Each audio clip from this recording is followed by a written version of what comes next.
Bonjour et bienvenue. Test de positivité au Covid variant de 20 à 60% chez les pèlerins. Le coronavirus réapparaît au Sénégal. Dakar Presse de son côté confirme que des pèlerins ont été testés positifs. Le Covid-19 redébarque au Sénégal avec les Hajj, titre Vox Populi. Selon le quotidien La Dépêche, beaucoup de pèlerins sont rentrés avec le coronavirus. Le quotidien écrit le Covid-19 dans les bagages des pèlerins. Toutefois, dans Vox Populi, le ministre de la Santé tente de rassurer les populations. Il y a quelques cas qui proviennent de la Mecque et qui sont positifs. Il n'y a pas à s'alarmer, mais il y a à faire de la prévention. On s'est rendu compte qu'il y a un syndrome respiratoire avec les cas de décès enregistrés, a déclaré le ministre de la Santé. Et puis un autre sujet à la une de plusieurs quotidiens, suite à la décision du gouvernement de baisser le prix de la farine de 19 200 à 15 200, les meuniers décident un arrêt provisoire de la production.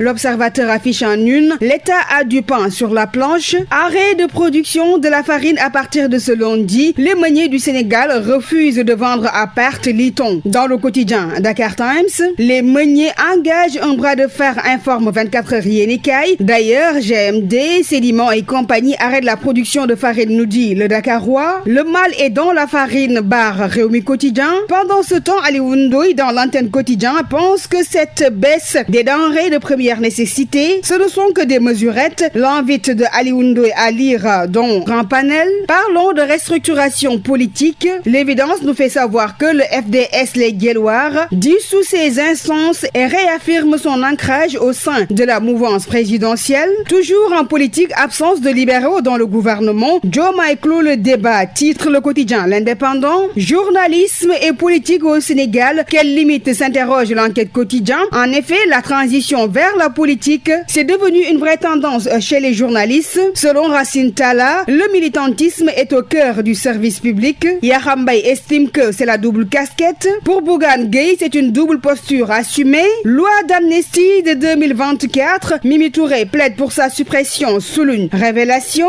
Invité de grand jury, Mimi Touré dénonce les exactions de Macky Sall et réclame justice. L'Observateur s'intéresse ce matin sur les agressions sexuelles en milieu soignant. Une enquête à lire dans les colonnes du journal avec des témoignages affligeants de victimes. Et enfin, nous terminons cette revue des titres. Kaolack cambriolage à Medina Baye. Un mort et un policier blessé. Révélation nous parle d'un braquage très musculé. C'était tout pour la revue des titres. Merci de l'avoir suivi et très bonne lecture.